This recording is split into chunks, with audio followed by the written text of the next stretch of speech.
Mr. President of the European Parliament, she says, honourable members of the Parliament, I stand here before you speaking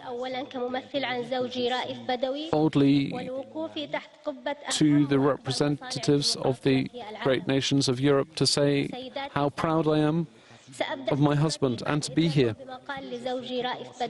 in one of the great arenas for democracy. Let me actually quote an article my husband wrote. Freedom of expression is like the air we breathe, and all those who think breathe.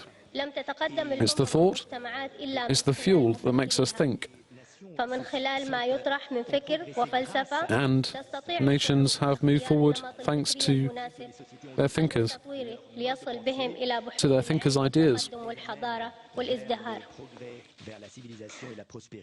And this is what has led them to prosperity, progress and civilization. The international community and world jurist associations have called upon the Arab world to allow freedom of expression. They believe freedom of expression is a fundamental right. If you are a human being, you have the right to think as you wish, to believe, to think, love, hate, be a liberal or an Islamist. You have the right to be any of those things and to do any of those things. An intellectual in Arab country has always had to carry out contortions, has always had to beat about the bush to get his message across, because a clear, simple message is regarded as tantamount to blasphemy. That's the ideology in certain Arab countries. Arab societies frequently believe that free thought is decadence and is an insult to religion, even though it clearly is not. Thinkers in the Arab world work, therefore, or obliged, therefore, to work in a way that they can't express themselves freely. And they should be able to do this even if their thoughts are mistaken, even if they have to go against the grain when it comes to religious thoughts. Society needs to be open, needs to tolerate all sorts of current ideas and thoughts. Society needs to listen to the opinions of all its citizens, even those who are criticizing it, in a constructive way.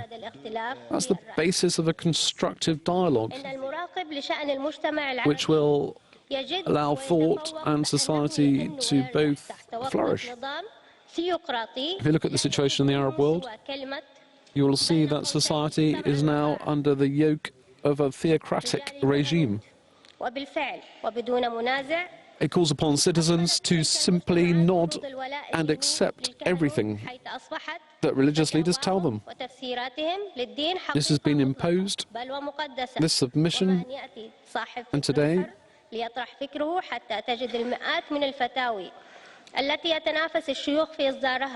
people are now, if you like, competing to see who can come up with the most powerful fatwa, threatening those intellectuals who are trying to defend freedom of thought. This is leading to exodus of thinkers, people who are looking for intellectually purer atmospheres abroad.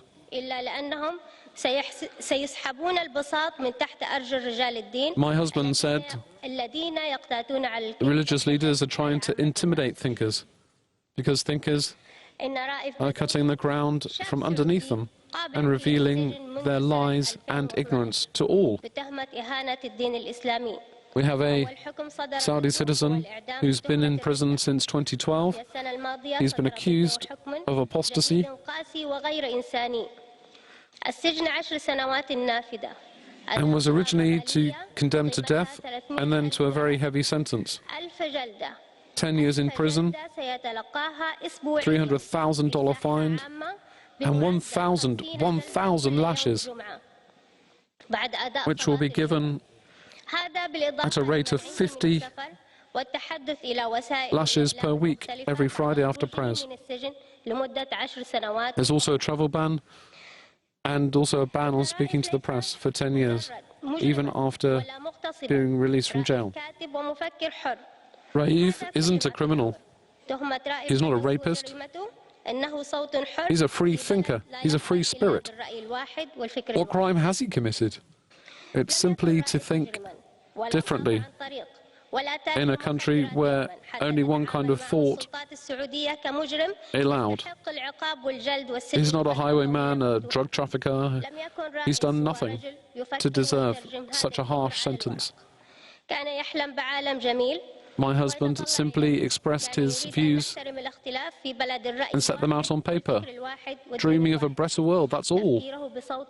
A world where people are allowed to think as they wish and to express things as they wish.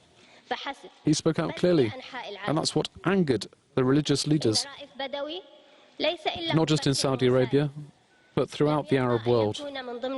He is simply a peaceful thinker. He didn't want to become or remain part of the herd that followed the outdated religious leaders and apply their harsh laws. My husband spoke out boldly and came out against authoritarianism, the arborist policies, religious leaders who have responded by condemning him to these repeated doses of 50 lashes to be imposed upon his weak body. In Australia, in Canada, in a huge number of countries, people up and are standing up and saying, I am Raif, we are Raif. This prize that he's been awarded today marks an historic moment. It